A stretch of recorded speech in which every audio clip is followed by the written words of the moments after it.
저는 PK로 목회자의 자녀로 태어났습니다. 저를 모르신다고 해서 잠깐 제 얘기를 하면, 저희 아버지가 목회를 하시고 지금 은퇴를 하셨는데, 어렸을 때부터 아버지가 목회를 하시면서 고생을 참 많이 했던 사람입니다. 고생 많이 하게 생겼죠. 저는 초등학교 6학년 때까지 책을 한 권도 사본 적이 없습니다.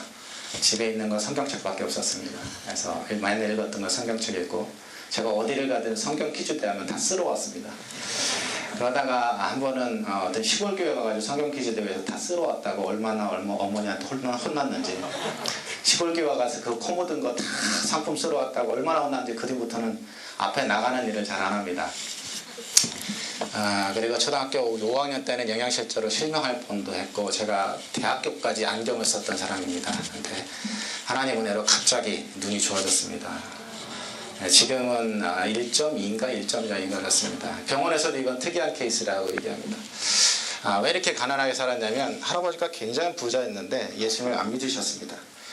그래서 할아버지가 워낙 집안에서 핍박이 있었고, 아버지도 어렸을 때부터 쫓겨나다시피 해서 혼자 독학하시다시피 공부하셨고, 그 많은 재산을 술로 다 탕진하셨습니다. 그 옛날에 술을 드시면 내가 창피하게 택시 못 탄다고 해서 대형 관광버스를 타고 대절해서 집에 오셨다고 합니다. 그리고 모든 살림을 다 때려 부수시고 그 다음에 다시 사시고. 근데 아버지가 13년 동안 할아버지를 위해서 기도한 기도의 결과로 나중에는 믿고 돌아가셨습니다. 믿으신 이유는 새벽기도 한 번도 빠지지 않으시고 신앙생활 하시다가 지금 하늘나라에 계신데, 제가 임직때 있을 때 저도 모르는 사이에 갑자기 돌아가셔서 지금 하늘나라에 계십니다. 그래서 저는 어렸을 때부터 이 가난한 사람들, 소외된 사람들, 이 사회복지에 대한 관심이 많았습니다. 그래서 제가 그 일들을 위해서 많이 준비를 했던 것 같습니다. 제가 지금 교수로 있지만 사실 원래는 그 일들을 좀 하고 싶었습니다.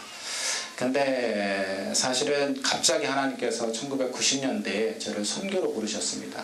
제가 일반 대학에서 역사를 공부했기 때문에 사실 교회사를 좀 공부하고 싶은 마음이 있었는데, 하나님께서 선교사로 부르시는 겁니다. 그래서 제가 최씨잖아요. 최보고 목사님도 최씨신데, 최씨가 좀 고집이 있습니다.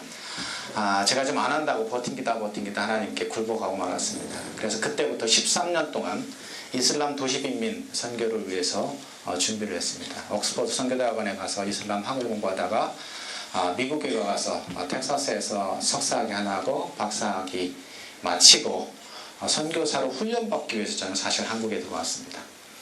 그래서 미국에서 담임 목회를 하고 있었고, 워싱턴 침례대학에서 교수요원으로 초청이 있었는데, 저는 하나님께 헌신했고 선교사로 가기 위해서 한국에 훈련받으러 들어왔습니다. 그래서 들어온 지 2주 만에 제가 지금 원장으로 있는 세계선교훈련원에 선교사 훈련을 4개월 마치고 선교를 나가려고 하는데, 갑자기 저희 본부에서 한 2년 동안만 저희 본부를 좀 도와달라고 해서 본부에서 2년 동안 본부를 도우면서 국내에서 신학교에서 선교학을 좀 가르쳤습니다. 제가 나가기 전에 잠깐 동안이니까요.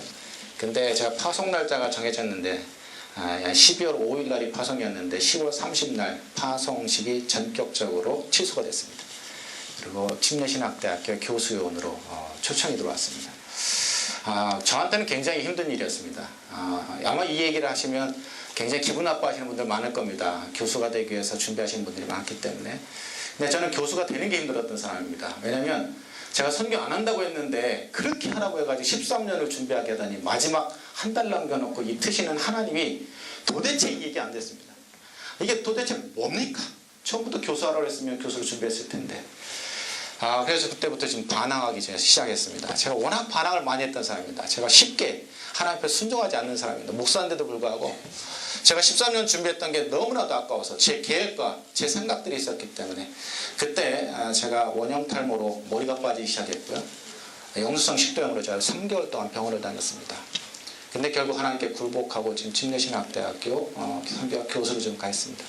갔더니 갑자기 선교사를 훈련하는 선교훈련을 원장까지 하러 해서 원장 지금 하고 있는데, 갑자기 신학과 학과장까지 하러 해서 지금 신학과 학과장까지 하고 있습니다. 지금 도대체 왜 그러시는 겁니까? 지금 계속 질문하고 있습니다. 근데 제가 이런 여러 가지, 제가 짧게 말씀드렸지만 여러 가지를 통해서 제가 느끼고 경험하고 확신하는 건 뭐냐면, 여기 다 신천지에서 오신 분들 없으시죠? 손 들어보세요. 없으시면 여러분들 모두는 저를 포함해서 하나님께서 원하시는 일을 하나님께서 원하시는 곳에서 하나님께서 원하시는 방법으로 해야 되는 사람들이라는 겁니다. 근데 때로는 내 생각과 내 자아와 내 가치관, 내 계획이 앞설 때가 많습니다. 우리가 목사라고 하지만, 장로라고 하지만, 안수집사라고 하지만, 정말 오랫동안 수십 년 동안 신앙생활을 했다고 하지만 결국에 하나님 앞에 섰을 때는 하나님의 생각을 묻는 것보다는 내 생각을 먼저 하나님 앞에 얘기하는 것들을 많이 보게 됩니다.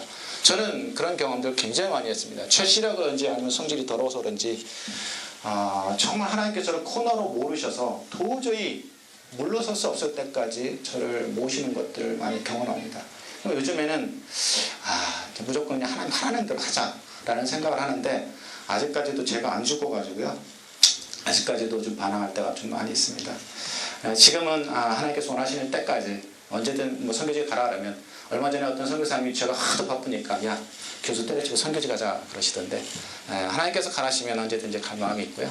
지금은 일단 하나님께서 원하시는 곳에서 하나님의 원하시는 일을 감당하려고 최선의 노력을 다하고 있습니다. 기도해 주시기 바랍니다.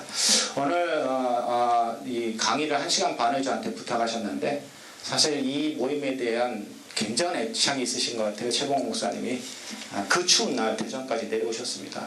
그래서 저한테 세계 기독교 선교 역사와 세계 기독교 선교 동향과 남은 과제를 1시간 반 만에 해달라고 저한테 부탁을 하셨습니다. 굉장히 많은 고민을 했습니다. 1시간 반 만에. 제가 학교에서 강의를 하면 이건 9시간을 강의해야 됩니다. 이 9시간 분량의 강의를 어떻게 1시간 반에 할까 하다가 제가 제목을 그냥 선택, 축복의 통로라는 걸로 정했습니다. 여러분들이 아마 다 직장생활 하시는 분이라고 알고 있습니다. 사실 제가 강의 요청을 받았을 때는 각 직장의 대표들이라고 말씀을 들었기 때문에 굉장히 나이대가 높은 줄 알았습니다. 그래서 어제 저녁까지 청년 쪽에 포커스를 맞췄다가 다 바꿨습니다. 슬라이드도 바꾸고 그랬는데 나이가 굉장히 젊으시네요. 제가 눈이 잘못된 건가요? 굉장히 젊으시죠. 제가 오늘 찬양하는 네 분의 시스터즈를 보고 굉장히 은혜를 많이 받았는데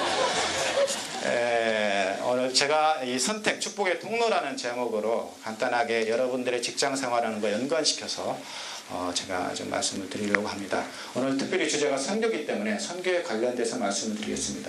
제가 지금 선교에 대해서 말씀드리기 전에 일단 선교의 개념에 대해서 한번 짚고 넘어가면 좋을 것 같습니다.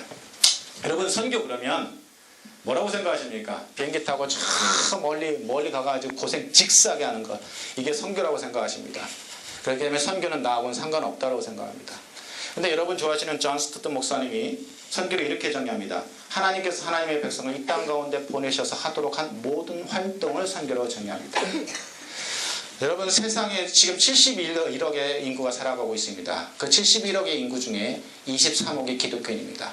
물론 23억의 인구 중에 3분의 2는 수용주의적 입장을 가지고 있는 기독교인들입니다. 개신교들은 4.4억밖에 되지 않습니다. 어쨌든 23억의 기독교인들을 하나님께서 선택하셨습니다. 그리고 그렇게 선택해서 선택된 사람들의 모임이 뭐냐? 교회입니다. 여러분이 다니고 있는 그냥 건물을 여러분이 다니고 있는 지역 교회가 아니라 여러분들의 모임이 교회라는 겁니다. 건물이 교회가 아니라. 그리고 여러분들의 모임에 교회에다 하나님께서 부여하신 명령이 뭐냐? 선교입니다. 너희가 세상으로 가라는 말씀하십니다. 그러면 이미 우리는 하나님으로부터 특별한 목적을 가지고 선택된 선교사들인 것입니다. 여러분 모두는 이 세상 가운데, 여러분의 가정 가운데, 여러분의 직장 가운데 보냄을 받은 선교사들이라고 합니다. 그럼 여러분들이 예수 그리스도의 이름을 위해서 하나님의 영광을 위해서 이 땅 가운데서 하고 있는 모든 활동 이것들이 선교라고 할 수 있습니다. 그런 차원에서 오늘 강의를 진행을 하면 좋을 것 같습니다. 제가 이 얘기를 드리면 이따 마지막에 다시 말씀을 드리겠습니다. 제가 선택, 축복의 통로를 제가 말이 좀 빠른데 괜찮으신가요? 네. 연령대가 1시간 반에 해야 되기 때문에 그렇습니다. 1시간 반에 만약 시간이 되면 그냥 끊겠습니다. 제가 제 카페에 올렸던 글인데 한번 읽어드리겠습니다. 제가 이 주제이기 때문에 선택 축복의 통로이기 때문에 한번 읽어드리겠습니다. 지구상의 인구가 100명밖에 없는 마을, 지구상의 인구가 100명밖에 되지 않는 마을을 축소된다면 물론 현 세계의 인구 구성과 인구 비율은 그대로 보존한다고 가정한 채 축소한다면 이 조그맣다고 할 또 다양하다고 할 마을은 어떤 모습이 될까? 스탠퍼드 의대의 의학 박사인 필립 M. 하티가 이 계산을 시도했다고 하는데요. 제가 그냥 쭉 읽어드리겠습니다. 57명은 아시아인, 21명은 유럽인, 14명은 서반구 미주인, 8명은 아프리카인, 52명은 남자, 48명은 여자, 70명은 유색인종, 30명은 백인, 70명은 비기독교인, 30명은 기독교인, 89명은 이성애자, 11명은 동성애자, 6명은 세계부의 59%를 차지하고 있고 그 6명은 모두 미국 사람, 80명은 적정 수준에 못 미치는 주거 활동에 살고 있고 70명은 문맹, 50명은 영양 부족, 1명은 죽기 직전, 1명은 임신 중, 1명은 대학 교육을 받은 적이 있고 1명은 컴퓨터를 사용하고 있다. 이런 식으로 생각해보면 좋은 집에 살고 먹을 게 충분하고 글을 읽을 수 있는 사람이라면 아주 선택된 사람이라고 해야 할 것이다. 그리고 좋은 집, 먹을 것이 있는 데다 글을 읽을 수 있고 컴퓨터를 가지고 있다면 아주 엘리트라고 해도 무방할 것이다. 또 만약에 전쟁의 위험, 감옥에서의 고독, 고문에 의한 코내, 기아의 괴로움을 경험해보지 않은 사람이라면 세계 인류 상류 500만 명 중에 한 사람인 셈이다. 만약 고통, 체포, 고문 혹은 심지어 죽음의 공포 없이 매주 교회를 다닐 수 있는 사람이라면 이는 곧 지구상 30억 인구가 누리지 못하고 있는 것을 누리는 행운하다. 냉장고에 먹을 것이 있고 몸엔 옷을 걸쳤고 머리 위로는 지붕이 있는 데다 잘 곳이 있는 사람이라면 이 세상 75%보다는 풍요로운 생활을 하고 있는 것이고 은행에 돈이 있고 지갑 속에도 있고 어딘가 잔돈만 모아놓은 동전통도 있는 사람이라면 지구상에선 상위 8% 부자에 속한다. 만약 부모님 두 분이 모두 살아계시고 아직 결혼한 상태시라면 아주 드문, 미국에서마저도 아주 드문 경우가 될 것이고 만약 고개를 들고 얼굴에 웃음을 머금으면서 기뻐할 수 있는 사람이라면 축복받은 사람이라고 해야 할 것이다. 곧 비록 대다수의 사람이 할 수 있는 일이긴 하지만 대부분 그러지 않고 있기 때문이다. 다른 사람들의 손을 잡아주고 안아주고 어깨를 토닥여줄 수 있는 사람이라면 역시 축복받은 사람이다. 곧 아픔을 치유해줄 수 있는 손을 내밀 수 있기에 그리고 만약 당신이 이 글을 읽을 수 있는 사람이라면 누군가 당신을 생각해 주었음을 생각할 때 배가 된 축복을 받은 셈이다. 게다가 지구상에 글자를 읽지 못하는 20억 인구보다 축복받은 셈일 것이다. 전세계 인구 71억의 인구 중 개신교로 분리되는 약 4.4억의 인구에 포함되는 것만으로도 더 쉽게 말해 수많은 사람들 중에 우리가 예수님을 알게 되었다는 것만으로도 우리는 너무나도 축복받은 사람이다. 여러분은 축복받은 사람이며 축복받기 위해 태어난 사람들입니다. 여러분, 하나님께서 여러분들을 선택하셨습니다. 70억의 인구 중에 여러분들을 선택하셨습니다. 우리나라 5천만의 인구 중에 여러분들을 선택하셨습니다. 그 중에 기독교인들 800만, 요즘엔 500만이라고 얘기하는데 500만의 인구 중에 특별히 직장의 대표들 여러분을 선택하셨습니다. 그러면 여러분들 선택하신 이유가 뭔지에 대해서 한번 생각해 보신 적 있으십니까? 왜 나를 선택했을까? 저는 이런 고민들을 참 많이 합니다. 왜 나를 침례신학대학교 교수로 가게 했을까? 왜 나를 세계선교훈련원의 원장으로 나를 임명했을까? 하나님, 제가 뭔데요? 저는 공부를 좀 싫어하는 사람입니다. 저는 앉아있는 걸 참 굉장히 싫어하는 사람입니다. 1시간 앉아있는 사람은 정말 지겨운 사람입니다. 저는 돌아다니면서 노는 거 참 좋아하는데 잘 놀게 생겼잖아요. 근데 저는 왜 공부를 하게 했습니까? 저를 왜 교수로 만드셨습니까? 저를 왜 선택하셨습니까? 제가 넘겨주시죠. 제가 정답 넘기나요? 이걸로 넘기나요? 여러분, 창세기 12장 1절부터 3절을 한번 읽어보시는데요. 창세기 12장 1절부터 3절을 보시면 여러분들 다 아시는 내용입니다. 아브라함을 하나님께 선택하시는 겁니다. 여러분, 이 본문을 보시면 여러분들이 가장 포커스를 맞추는 게 뭡니까? 아브라함의 믿음입니다. 하나님께서 아브라함을 본토 친척 아비집을 떠나라고 하셨을 때 아무 대꾸도 않고 떠났다. 대단한 아브라함의 믿음의 조상 아브라함, 이것만을 생각하십니다. 근데요, 창세기 12장 1절부터 3절까지 본문 중에서 가장 중요한 본문은 뭐냐면 3절입니다. 제가 지금 이 하이라이트를 했는데 지금 이게 안 보이는데요. 너를 축복하는 자에게는 내가 복을 내리고 너를 저주하는 자에게는 내가 저주하리니 땅의 모든 족속이 너로 말미암아 복을 얻을 것이라 하시더라. 아브라함을 선택하신 목적은 뭐냐면 아브라함을 통해서 열방을 구원시키기 위해서. 하나님께서는 열방을 구원하시기 위해서 아브라함을 선택해내십니다. 여러분들 선택하신 이유는 아마도 여러분들을 통해서 하나님이 원하시는 게 있을 겁니다. 여러분들의 가정 중에, 여러분들의 직장 중에 아마도 여러분들을 통해서 하나님께서 여러분들 통해서 이루시고 하시는 것들이 있기 때문에 여러분들을 선택하셨다는 겁니다. 그 선택의 목적을 여러분 아셔야 됩니다. 여러분 왜 창조하셨습니까? 이사야 43장 21절에 보면 내가 이 백성을 나를 위하여 지었나니 나를 찬송하게 하렴이라는 말씀하십니다. 무슨 얘기냐? 하나님을 찬송하게 하기 위해서 우리를 창조했다는 겁니다. 무슨 얘기냐? 찬송이라고 하니까 우리가 앞에서 나왔던 워십하는 것처럼 찬양하는 것만 생각하시는데 아니요. 하나님께 예배하기 위해서 하나님을 예배하는 사람 되게 하기 위해서 우리를 창조했다는 겁니다. 예배라는 건 뭐냐면 하나님의 하나님 되심을 인정하는 겁니다. 근데 우리는 어떻게 하느냐? 하나님의 하나님 되심을 인정하는 게 아니라 하나님을 자꾸 내 생각 안에 내 가치관에 가둡니다. 제가 가끔 이런 얘기를 합니다. 제가 믿음을 제가 돈으로 환산했더니 얼마짜리 믿음이냐? 저는 200만 원짜리 믿음이다. 제가 조금 전에 얼마 전에 1000만 원으로 좀 올렸습니다. 왜 200만 원짜리 믿음이냐? 제가 선교를 헌신하고 선교지를 갈 일이 생겼습니다. 부모님이 전에 반대하셨어요. 제가 그 반대했던 그 부모님의 반대를 무릅쓰고 이집트 갔다가 그때 할아버지가 돌아가셨습니다. 반대하셨습니다. 저희 집에서 정해진 가정예배가 아닌 갑자기 가정예배를 드린다면 뭔가 혼날 일이 있는 겁니다. 가정예배를 통해서 말씀으로 혼내계십니다. 근데 갑자기 이집트 간다고 했더니 기도원 가자고 그러시더라고요.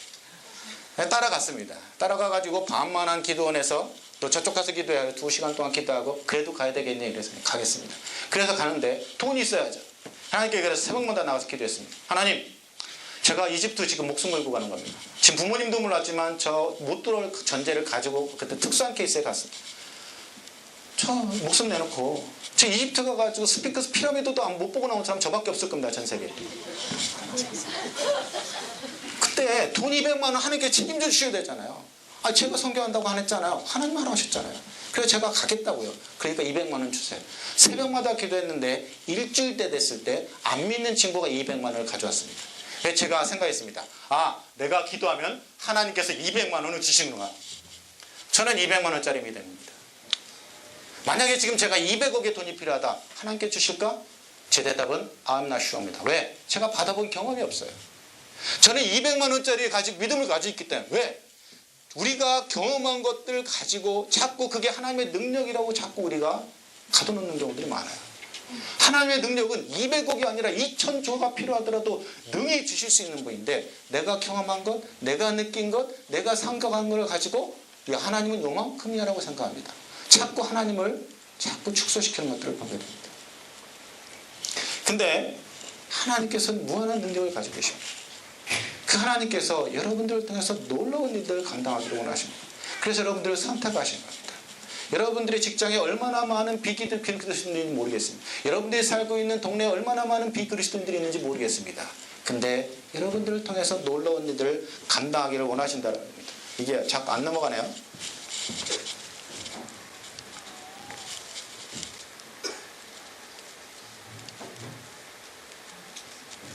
여기서 해보겠습니다.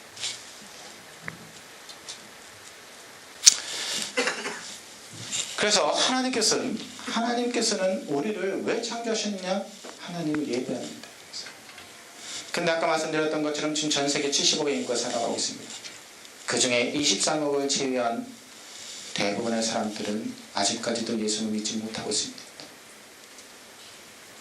하나님께서 원하시는 건 뭐냐? 온 나라와 족속과 백성과 방언으로 소다물에 하나님을 다 나와서 찬양하기를 원하십니다.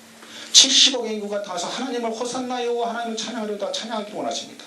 근데 아직까지도 전 세계 20억의 인구들은 미전도 종족입니다. 태어나면서부터 죽을 때까지 한 번도 예수님의 옛자도 들어보지 못하고 살아가는 사람들입니다. 기독교로 분리된 23억의 인구 중에 아까 말씀드렸던 3분의 2의 사람들은 수용주의적 그리스도인들입니다. 포괄주의적 그리스도인입니다. 요즘에 WCC나 여러 가지 일 때문에 이런 강의를 하면 질문이 굉장히 많이 들어오는데 정말로 23억의 인구 중에 그리고 전 세계 70억의 인구 중에 정말 복음주의적 그리스도인들을 6억에서 많게는 8억이라고 얘기합니다. 그럼 2000년 동안 매년 10만 명씩 예수 그리스도 복음 때문에 순교하면서 수많은 사람들이 복음을 전했는데 2000년이 지난 지금 이 시점에 10% 약 한 7억 정도의 복음주의적인 그리스도인이 있다는 얘기입니다.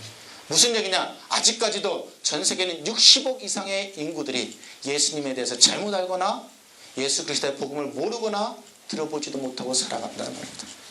우리나라 5천만의 인구 중에 우리가 1,000만 기독교인 됐다고 자랑했습니다. 아니요. 반대로 얘기하면 우리나라 5천만 중에 아직까지도 4천만 명 이상의 사람들이 예수 그리스도를 알지 못하고 있다는 겁니다.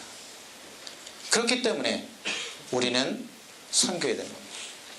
존 파이퍼 목사님이 열방을 향해 가라는 책에서 이렇게 얘기합니다. 교회의 본질은 선교가 아니라 예배다.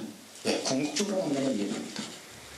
온 나라와 백성과 족속과 방언을 허다물다 하나님을 예배하기를 원하시는데 아직까지도 수없이 많은 사람들이 하나님을 예배하고 있지 않기 때문에 우리는 선택받은 여러분들은 교회는 나가서 선교해야 됩니다. 지역교회의 궁극적인 사명은 그렇기 때문에 선교가 되는 겁니다. 그러면 정말 이 선교를 하나님께서 성경에서 계속해서 얘기하고 성경의 공통된 주제가 뭐냐? 성경에서 계속해서 얘기하고 있는 게 뭐냐? 다양하게 이해할 겁니다. 제가 성경에 대한 얘기를 좀 하겠습니다. 이게 제가 뭐를 잘못 누르는 건가요?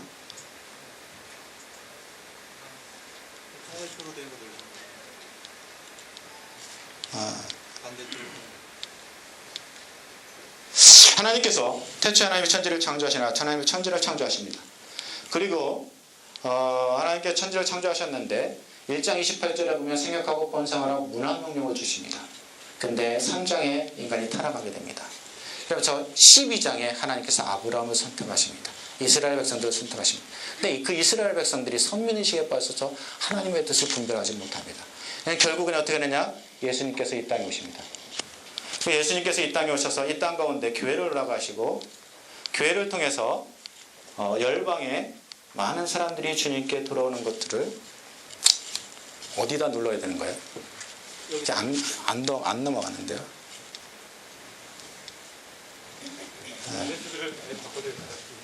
괜찮습니다. 원하십니다. 그래서 주님 오실 때까지 우리는 이 사역들을 감당을 해야 됩니다. 제가 시간 관계상 자세하게 설명을 못 드리겠습니다. 그 구약에는 와서 보란 하나님께서 이스라엘 백성들을 선택하시고 이스라엘 백성들을 축복하십니다. 그들에게 율법을 주시고 축복하십니다.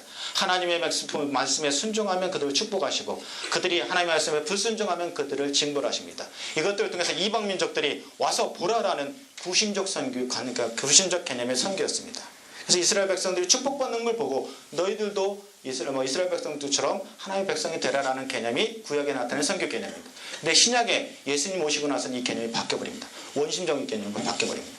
그래서 어떻게 되느냐? 하나님께서 예수님께서 이 땅 가운데 오시고 예수님께서 교회를 나가시고 교회를 통해서 너희가 세상으로 가라라는 원심적 선교의 개념으로 바뀝니다. 이거를 제가 도표로 그렸는데요. 배터리가 없는가? 조금 아까 말씀드렸던 겁니다. 하나님께서 하나님 천지를 1장 1절에 창세기 1장 1절에 하나님께서 태초에 하나님이 천지를 창조하시니라. 천지를 창조하시죠. 그리고 1장 28절에 생육하고 번성하라 땅을 정복하라 다스리라고 말씀하십니다. 근데 범죄가 들어옵니다. 죄가 들어옵니다. 그래서 창세기 12장에 이스라엘 아브라함을 선택하십니다. 하나님께서 계속 선택해 가십니다. 하나님의 목적을 위해서. 아브라함을 선택하시고 이스라엘 선택하셨는데 이스라엘 선택하시자 이스라엘도 역시 선민의식에 빠져 하나님의 뜻에 불순종하자 어떻게 하느냐? 12명의 지파 중 12지파 중에 유다 민족을 선택하십니다. 그것도 그들도 하나님의 뜻에 부합하지 않자 결국엔 남은 자들을 선택하십니다. 바벨론 포로로 끌려갔다가 남은 자들을 선택하십니다. 그래서 근데 그 남은 자들도 하나님의 뜻에 정말 불순종하기 시작하자 하나님께서 어떻게 하시냐? 400년 동안 침묵하십니다. 이게 신구약 중간기입니다. 근데 하나님께서는 그들을 그냥 내두실 수 없었습니다. 그래서 예수님 자신의 독생자 아들 예수 그리스도를 이 땅 가운데 보내십니다. 그리고 12명의 제자를 선택하시고 12명의 제자를 통해서 너희가 예루살렘을 떠나지 말고 온 유대와 사마리아 땅끝까지 이르러 증인 되라는 명령을 주심으로 말미암아 초대교회들이 생겨주십니다. 그 초대교회들이 예수 그리스도의 복음을 가지고 전 세계 열방으로 퍼져나가기 시작하면서 열방의 교회들, 지금 한국에만도 5만여 개의 교회가 있는데 전 세계 수십만 개, 수백만 개의 교회들이 500만 개 정도의 교회가 있다고 얘기합니다. 열방의 교회들이 생겨주십니다. 그래서 열방의 교회들을 통해서 온 인류가 구원받기 원하는 게 하나님의 뜻입니다. 그래서 예수님 오시기 전까지가 구약이고요. 예수님 무신 이유가 신약입니다. 여러분들이 다 아시는 내용들입니다. 그리고 이 성경을 전체적으로 큰 어떤 하나님의 구속자적 개념에서 나누면 크게 세 등분으로 나눈다고 얘기합니다. 뭐냐? 창세기 1장부터 11장까지가 보편주의적 개념이라 한다면 12장부터 사도행전 1장까지가 선택에 가는 점점 좁혀가면서 선택해가는 특수주의적 어떤 그 개념이라고 얘기할 수가 있고요. 사도행전 2장부터는 회복된 보편주의로 간다고 얘기합니다. 이건 제 말이 아니라 아서 글래서라는 학자의 얘기입니다. 이게 성경에 나오는 얘기입니다. 그리고 창조 때부터 지금까지 계속해서 하나님께서 하나님의 백성들을 구속해가는 이야기, 이게 성경 이야기입니다. 제가 선교학 교수이기 때문에 선교를 얘기하는 거 아니고요. 하나님께서 성경을 통해서 계속해서 하나님의 백성들을 구속해 가신다는 거예요. 근데 이 구속해가는 과정 속에서 누가 필요하느냐? 하나님의 백성들이 필요합니다. 하나님이 능력이 없으신 분이 아닙니다. 하나님이 능히 온 열방들아 구원받으라 한마디만 하면 모든 백성들을 구원하실 수 있는, 모든 열방들을 구원하실 수 있는 능력이 있는 분입니다. 근데 하나님께서는 그 방법이 아니라 우리를 통해서, 하나님의 백성들을 통해서 이 사역들을 감당하기를 원하십니다. 그래서 성경 전체는 인간을 향한 하나님의 선교 활동을 보여주는 이야기고요. 그렇기 때문에 성경에 나타나는 선교 개념은 어떤 개념으로 나타나느냐? 성령의 사역입니다. 하나님께서 하시는 사역입니다. 철저하게 선교는 하나님의 사역입니다. 우리가 선교사를 보냅니다. 우리나라 24,742명의 선교사를 파송했습니다. 아마 세계에서 두 번째로 파송했다는데 아니요, 세계에서 첫 번째입니다. 미국이 7만 명을 파송했습니다. 7만 명을 파송했는데 미국은 3억 5천만 명 중에 텍사스만 해도 우리 남한 땅의 7배가 되는 땅덩어리를 가진 나라, 한 개의 주가 우리 남한 땅들의 7배가 되는 커다란 나라입니다. 3억 5천만 명 중에 7만 명 내보낸 것과 5천만 명 중에 24,742명을 내보낸 것은 게임이 안 되는 거예요. 우리가 전 세계에서 가장 많은 선교사를 파송했습니다. 근데 우리나라가 파송한 거 아닙니다. 교회들이 파송한 거 아닙니다. 하나님께서 교회를 통해서 파송합니다. 여러분들이 직장에서 사역을 하시면 여러분이 사역하시는 거 아닙니다. 하나님께서 여러분들을 통해서 사역하시는 겁니다. 그렇기 때문에 선교는 성령의 사역입니다. 그렇기 때문에 선교하시는 때는 여러분들이 겸손해야 됩니다. 만약에 열매가 많아지면 여러분들이 뭔가 많은 결실들이 생기기 시작하면 처음에는 하나님께서 하셨습니까 하면서 하나님의 영광을 올리다가 나중에는 내가 했습니다 라고 바뀌는 것들을 볼 수가 있습니다.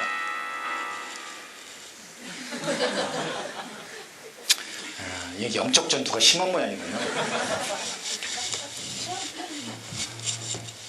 사도 바울의 서신서를 잘 연구해 보시면요, 사도 바울이 사역 초창기에 썼던 고린도전서를 보시면 나는 사도 중에 지극히 작은 자라고 얘기합니다. 근데 사도 바울의 서신서 중에 사역의 중반기에 써졌던 에베소서 3장에 보면 뭐라고 했냐면 나는 작은 성도들보다 더 작은 나라고 자신을 소개합니다. 사역의 마지막 후반기에 썼던 서신서 디모데전서에 보면 뭐라고 했냐면 나는 죄인 중에 괴수라고 얘기합니다.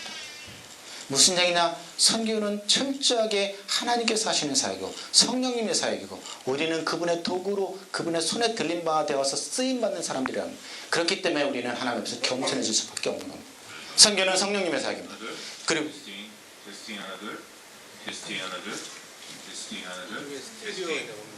네? 스튜디오가 있는 거죠. 바쁘니까 별일이 다 있네요. 선교는 기독교의 본질입니다. 제가 지금 사도행전 13장이라고 말씀드렸는데 사도행전 13장 보면 이런 얘기가 나옵니다. 성령님께서 내가 불러 시키는 일을 위하여 사울과 바나바를 따로 세우라고 얘기합니다. 이게 어디에 주어진 명령이냐? 안디옥 교회에다가 주어진 명령입니다. 근데 이 안디옥 교회는 이 명령에 순종하기가 쉽지 않았습니다. 왠지 아십니까? 안디옥 교회는 지금 개척된 지 1, 2년밖에 안 되는 개척교회입니다. 지금 개척교회에 수석 부목사와 담임 목사를 선교사로 파송하라고 지금 명령하시고 계신 겁니다. 근데 안디옥 교회는 교회의 본질이 뭔지를 알았기 때문에 아무 대가도 아무 반대도 없이 그냥 안수하며 파송하는 것을 볼 수가 있습니다. 선교는 뭐냐? 하나님께서 불러서 시키신 일입니다. 성령의 사역이고 기독교의 본질입니다. 요즘에 저한테 최봉 목사님이 선교적 교회라고 정리를 해서 오셨는데 사실 이 내용만 가지고도 저한테 한 장짜리로 이렇게 정리해 주셨는데 이 내용만 가지고도 충분히 오늘 강의하는 내용들을 다 커버할 수 있을 것처럼 잘 정리가 되어 있습니다. 아마 이거 다 나눠드렸을지 모르겠는데 이 내용을 가지고 한번 묵상해 보시면 좋겠습니다. 그리고 선교는 교회의 최우선적 책무입니다. 여러분, 교회가 가지고 있는 책무 중에 위로 향하는 책무가 있습니다. 그건 뭐냐면 예배입니다. 우리 하나님께 예배해야 됩니다. 하나님의 하나님 되심을 인정해야 됩니다. 우리가 찬양으로 예배하면, 그 음으로 예배하면 찬양이 되는 거고요. 우리가 몸으로 예배하면 찬무가 되는 겁니다. 우리가 시로 예배하면 그거는 시편과 같은 시가사가 되는 겁니다. 우리가 어떤 방법으로 하나님을 예배해야 됩니다. 그 위로 향하는 교회의 책무입니다. 교회의 책무 중에 안으로 향할 책무가 있는데 그건 교제와 교육입니다. 네, 밖으로 향하는 책무가 있습니다. 그건 선교와 전도입니다. 근데 이 여러 가지 책무 중에 밖으로 향하는 책무인 전도와 선교는 이 땅 가운데서만 가능합니다. 위로 향하는 책무와 안으로 향하는 책무는 우리가 하늘나라 가서도 하나님 앞에서도 하나님을 찬양할 수 있고 우리가 성도 간에 교제할 수 있습니다. 하지만 전도와 선교는 이 땅 가운데서만 가능한 교회의 최우선적 책무입니다. 명령을 받은 하나님 입장에서 볼 때는 최고 명령권자의 명령이고, 명령을 부여받은 우리 입장에서 보면 최고 명령권자가 부여한, 피조면이 우리에게 부여한, 우리가 긴급하게 감당해야 될 명령이 이 선교 명령입니다. 그리고 이 선교는 주님의 지상명령에 복종하는 것입니다. 주님의 지상명령이 뭐냐? 땅끝까지 이뤄내치는 거예요. 지상대 위임 명령이 마태, 마가, 누가, 요한, 사도복음에, 사도행전에 5번 기록되어 있습니다. 너희는 가서 모든 민족의 제자를 삼아. 분위기 좋네요. 좀 천천히 하라는 하나님의 인도하심인 것 같습니다.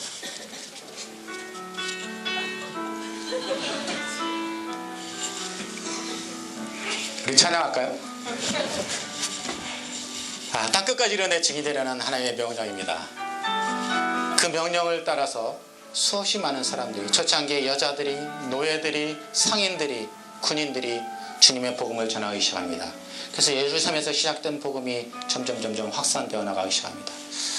확산되어 나가기 시작하면서 기독교의 중심축이 예루살렘을 시작해서 사마리아와 온 땅끝까지, 예루살렘에 시작된 복음이 로마를 거쳐서 영국을 거쳐서 미국을 거쳐서 한국과 중국과 지금 중앙아시아가 있습니다.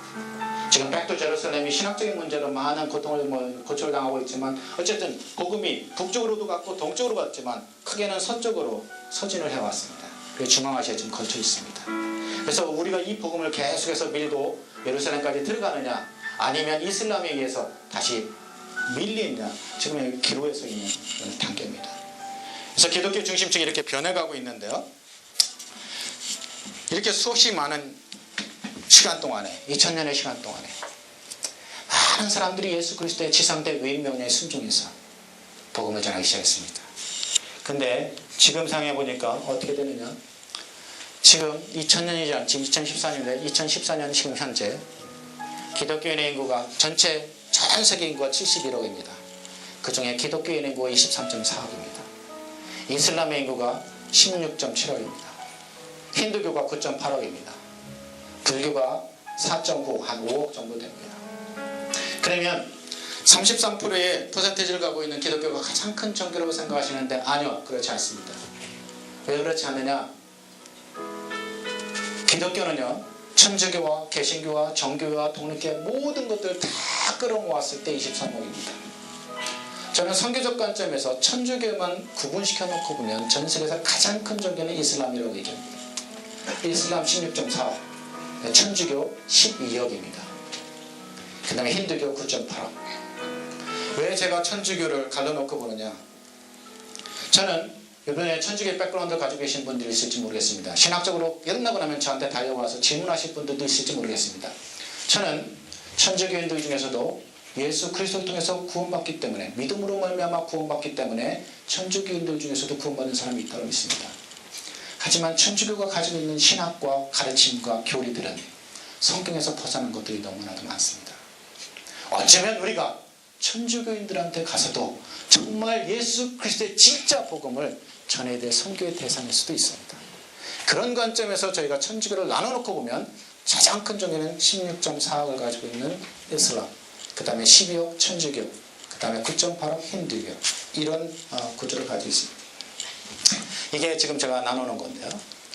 근데 지금 2000년의 시간 동안 물론 23억의 기독교인, 그 중에서 개신교들은 4.4억밖에 되지 않고 복음주의적인 그리스도인들은 6억에서 8억이라고 얘기하는데, 이렇게 6억이란 8억이란 많게는 24억까지 예수 그리스도 복음에 대해 들을 수 있었던 것들이 누구를 통해서냐? 하나님의 명령에 순종했던 한 사람들을 통해서 이 일들이 이루어졌다는 겁니다. 2000년의 기독교 역사를 보면 2000년의 기독교 역사는 희생과 헌신과 고난의 역사입니다. 기독교는 박해와 함께 순교와 함께 성장했던 게 기독교 역사입니다. 초대교회 교부였던 터툴리안이 순교자의 피는 교회의 초석이 된다는 말을 했습니다. 정말 예수 그리스도의 명령, 이게 하나님께서 나에게 주셨던 사명이고 명령이라는 확신 가운데 정말 이름도 없이 빛도 없이 예수 그리스도의 복음을 전했던 그 한 사람 한 사람을 통해서 지금 우리는 복음의 빚진 자들이 됐고, 우리는 지금 23억의 기독교인을 가지고 있는 겁니다. 지금 우리 역할은 뭐냐? 그 복음을 가지고 다시 그 한 사람이 되는 겁니다. 보통 기독교의 부흥을 얘기할 때 기독교의 부흥의 가장 큰 원인은 뭐냐? 성령의 역사라고 얘기합니다. 제가 성교는 성령의 사계를 말씀드렸죠.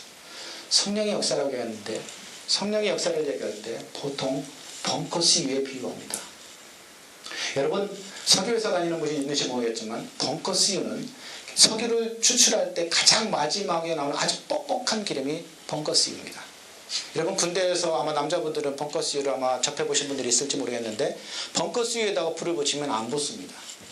근데 벙커스유에 불을 붙이는 방법이 있습니다. 그래서 심지 하나만 꽂아놓고 불을 붙이면 어마어마한 화력을 탑니다. 성령의 역사는 심지를 통해서 일어날 수 있습니다. 온 나라 백성과 족속과 방언에 허다가 모여도 하나님을 찬양하는 놀라운 성령의 역사를 하나님께서 원하시고 계신데, 그 하나님의 놀라운 성령의 역사를 가능케 할 심지를 지금도 하나님께서는 계속해서 찾고 계시다는 겁니다. 2000년의 기독교 역사를 보면, 제가 시간 관계상 전체를 다 말씀드렸지만 기독교 역사를 보면 이렇게 심지 역할을 했던 사람들이 너무나도 많이 있습니다. 제가 페레그로나티오라는 말을 써놨는데, 이 페레그로나티오라는, 여러분들 그 5세기에서 7세기에 유럽의 복음화를 위해 지대한 역할을 했던 사람들이 아일랜드 수도사들이었습니다. 이들이 선교지로 나갈 때 페레그로나티오라는 서약을 했답니다. 그 서약을 하면 가슴에다가 프랑스 깃발과 같은 삼색 리본을 달아줬다고 얘기합니다. 그 삼색 리본은 뭘 의미하느냐? 내 사랑하는 가족과 고향들을 포기하겠다. 내 보장된 미래를 포기하겠다. 내 고향을 포기하겠다. 내 가족들을 포기하겠다. 이런 모든 것들을 포기했다는 헌신의 다짐으로 삼색 리본을 가슴에다 달아줬다고 합니다. 이 페레그로나티오라는 서역을 하고 나갔던 이 아일랜드 켈틱 수도사들을 통해서 독일이 복음화되었고요, 벨기아가 더 복음화되었고요, 유럽이 복음화되었습니다. 그러다가 여러분 근대 개신교 선교운동의 아버지라고 얘기는, 원래 역사에서는 근대 개신교 선교의 아버지라고 얘기하는데 사실 개신교 선교운동의 아버지라고 얘기하는 게 맞습니다. 여러분 잘 아시는 윌리엄 캐리. 윌리엄 캐리가 영국에서 침례 총회가 가지고 이방인을 위해서 복음을 전해야 될 이유에 대해서 연설합니다. 그때 당시에는 고든 캐러밴주의에 만연해 있었기 때문에 젊은 나이 많으신 목사님이 일어나셔서 이렇게 얘기합니다. 젊은이 안 깨나? 하나님께서 열방을 구원하시길 원하신다면, 하나님께서 이방인을 구원하길 원하신다면 자녀와 나이 도움이 없이도 하나님께서 능히하실 수 있겠나? 앉아! 주저앉힙니다. 근데 윌리엄 캐리는 하나님께 주셨던 비전 때문에, 하나님의 명령 때문에, 아까 찬양 인도하셨던 분이 마지막 멘트 하시면서 하나님을 하나님 되심으로 인정하자는 얘기를 말씀드려요. 주님으로 인정하자는 말씀을 드려야 하시던데, 하나님이 하나님 되신 자가 하나님이 주신 비전 때문에 인도로 떠납니다. 떠날 때 와이프가 찬성하지 않았습니다. 와이프는 윌리엄 캐리가 사역하는 내내 한 번도 도움이 되지 않았습니다. 우울증에 걸려가지고 또 자녀들이 죽고 수없이 많은 고통 속에서 하나님께 주신 비전 때문에 그 땅 가운데서 44개의 언어로 성경을 번역하고 많은 농업기술을 개발하고 많은 책자를 발간합니다.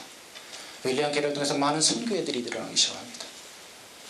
그러다가 허드스 테일러가 등장하면서 그동안은 많은 선교사들이 해안선가에다가 미션 스테이션 선교사 기지를 만들어 놓고 거기서 선교사들이 모여 살면서 현지인들을 데려다가 훈련시키고 거기서 양육하고 거기 따로 분리시켜서 살았는데 허든셀러가 중국에 사역하다가 내가 지금 내지로 들어가야 돼. 저 땅 가운데 수없이 많은 믿는 사람들이 있습니다. 그래서 본부에다가 내가 내지로 들어가겠다니까 본부가 뭐라고 얘기냐, 쓸데없는 소리 하지 말고 있는 데서나 사역 잘하라고 얘기합니다. 하나님께 주신 비전 때문에 허든셀러가 내지로 들어갑니다. 물론 의화단 사건 때문에 수백 명의 선교사가 죽는 일도 벌어지지만 지금 OMF라는 이름으로 수천 명의 선교사들이 지금 전 세계 열방 곳곳에서 지금 사역을 하고 있습니다. 뿐만 아니라 여러분 보셨는지 모르겠지만 윌리엄 보덴이라는 사람을 들어보셨는지 모르겠습니다. 최근에 하워드 테일러가 썼던 남김없이 후퇴 없이 후회 없이라는 책이 있습니다. 윌리엄 보덴의 생애를 그리고 있는 책인데요. 윌리엄 보덴은 굉장한 부자의 아들로 태어났습니다. 대부의 가정에서 태어났습니다. 어렸을 때부터 아시아와 아프리카를 여행하기 시작합니다. 근데 아시아와 아프리카를 여행하면서 정말 가난한 사람, 헐벗은 사람, 정말 궁핍한 사람들에 대한 긍휼의 마음이 생기기 시작합니다. 그러니까 그가 예일대학을 졸업하고 예일대학을 졸업하자마자 프린스턴 신학교로 입학을 합니다. 프린스턴 신학교로 입학을 하면서 아버지가 자기에게 물렸던 모든 재산들을 다 정리합니다. 그리고 자기의 성경책에다 이렇게 적습니다. No reserves. 나를 위해서 아무것도 남기지 않겠다. 프린스턴 신학교에서 공부를 하고 있는데 집에서 연락이 옵니다. 아버지가 돌아가셨으니 빨리 집에 들어와, 위도 가시니까 집에 들어와서 가업을 이어받으라. 윌리엄 보덴이 기도하면서 성경책에다가 한 줄을 더 적습니다. No retreat.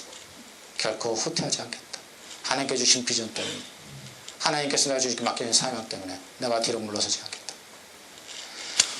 윌리엄 보덴은 프린스턴 신학교를 졸업하고 중국에 가서 무슬림들에게 복음을 전하기 위해서 아랍어를 배우러 먼저 이집트에 갑니다. 근데 이집트에 가서 간지 4개월 만에 척수 뇌막염이 걸려서 병원에 입원한 지 한 달 만에 26살의 나이로 죽음을 맞이합니다.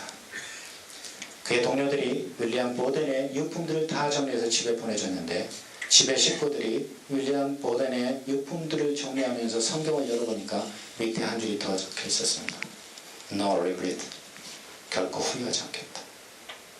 어쩌면 2000년의 선교 역사 가운데 이 윌리엄 보덴처럼 남김없이 후퇴 없이 후회 없이 하나님의 사역을 가지고 하나님께 주신 그 사명감을 가지고 소명감을 가지고 그 길을 걸어갔던 그 한 사람을 통해서 지금 수없이 많은 사람들이 주님 앞에 들어오고 있는지도 모르겠습니다.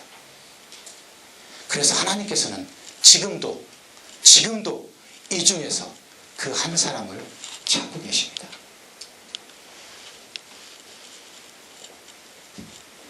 하나님께서는 그런데 지금 우리에게 이렇게 말씀하십니다. 추수할 것은 많되 일꾼이 없다. 지금 전 세계 40만 명의 사람들이, 선교사들이 전 세계 방방곳곳에서 사역을 하고 있습니다. 그런데도 아직까지도 20%의 인구들은 미전도적 속들입니다. 스스로 복음을 전할 수 있는 미전도적 속들입니다. 그 중에 6억의 인구들은 비접촉 미전도적 속들입니다. 교회가 하나도 없고 선교사가 하나도 없는 지역에서 살아갑니다. 태어나면서부터 죽을 때까지 예수님의 옛자도 들어보지 못하고 죽어가는 사람들입니다. 그 사람들을 위해서 하나님께서는 추수한 일꾼들을 찾고 계십니다. 하나님의 입장에서 보면 추수할 것은 많되 일꾼이 없다라고 말씀하십니다. 근데 여기 있는 우리의 입장에서 보면, 특별히 저 같은 신학교 교수의 입장에서 보면 반대입니다. 추수할 것은 없는데 일꾼이 너무나도 많습니다. 저는 신학교에 있습니다. 3,000명의 신학생들과 수없이 많은 선교사들과 수없이 많은 목회자들과 제가 안 믿는 사람을 만날 수 있는 교회는 극히 드뭅니다. 제가 시간을 내서 밖으로 나가지 않으면, 오늘처럼 KTX 타고 기차에 올라가지 않으면 안 믿는 사람을 만날 수가 없습니다. 제 주위에는 다 믿는 사람들입니다. 근데 하나님께서 추수할 것은 많은데 일꾼이 없다는 말이 이해가 안 됩니다. 이렇게 많은 일꾼들이 있는데, 우리 학교만 해도 3,000명의 신학생들이 있는데, 근데 여러분들의 입장에 한번 보십시오. 여러분들이 속해 있는 직장, 여러분들이 속해 있는 공동체, 여러분들이 속해 있는 가정, 안 믿는 사람이 얼마나 있습니까? 그럼 하나님께서 우리에게 선교 명령을 주셨고 너희가 땅끝으로 가라, 세상으로 가라는 말씀하셨는데, 그럼 과연 우리가 찬양할 때는 내가 하나님을 사랑합니다, 내가 하나님을 사랑합니다, 하나님을 예배합니다 라고 찬양하지만 정말 너의 삶의 현장 가운데서, 내 신앙의 현장 가운데서 하나님 뜻대로 살아가고 있습니까? 이 성경책, 우리가 가지고 있는 성경책이 하나님의 절대 모은 하나님의 명령이라고 우리는 수없이 내세우면서 하나님 말씀하신 대로 우리가 삶 속에서 살아내고 있습니까? 아니요. 거짓말하지 마세요. 말로는 그렇게 산다고 얘기하지만 실제로 우리 삶으로 들어가 보면, 제가 목사인데도 제가 삶으로 들어가 보면 제가 선교에 대한 얘기, 전도에 대한 얘기할 때 말빨이 안 섭니다. 왜? 저도 전도 못하는데, 저도 선교 못하는데, 믿는 사람이, 안 믿는 사람이 있어야 가서 복음을 전하죠. 정말 시간을 내서, 정말 짬짬이 시간을 내가지고 주변에 있는 대학을 가고 주변에 있는 지역을 찾아가지 않으면 대부분 믿는 사람들입니다. 근데 여러분은 다르잖아요. 목회자들은, 사역자들은 정말 추수할 것은 많은데 일꾼이 없는 것처럼 보이죠. 아니, 추수할 것은 없는데 일꾼이 많은 것처럼 보이지만 여러분들 같은 평신도들과 직장인들은 다르잖아요. 하나님 말씀하셨던 것처럼 추수할 것은 많은데 일꾼이 없다. 여러분들 직장생활 하시면서 정말 복음 전하고 싶고 성경 공부도 하고 싶고 수없이 많은 일도 하고 싶은데 정말 나와 함께 같은 비절공하면서 그 일들을 감당해 줄 사람이 없다는 것도 많이 느끼잖아요. 여러분, 교회는 두 가지 기능을 가지고 있습니다. 모이는 기능과 흩어지는 기능입니다. 근데 한국 교회 문제는 뭐냐? 모이는 기능은 최선을 다했는데 흩어지는 기능에서는 빵점짜리입니다. 분당 우리 교회 이찬수 목사는 이런 말을 한 적이 있습니다. 한국 교회 문제는 뭐냐? 균형을 잃은 치우친 교련의 문제를 가지고 있다. 무슨 얘기냐? 모이는 기능에는 최선을 다했는데 흩어지는 기능에는 우리가 최선을 다하지 못했다는 겁니다. 우리는 교회 분석을 너무 높였습니다. 교회요? 지금 수없이 많은 개독교란 욕을 먹고 있습니다. 많은 비판을 받고 있습니다. 저는 그 비판들 들어봐야 된다고 생각합니다. 근데 우리가 더 고민해야 될 건 뭐냐?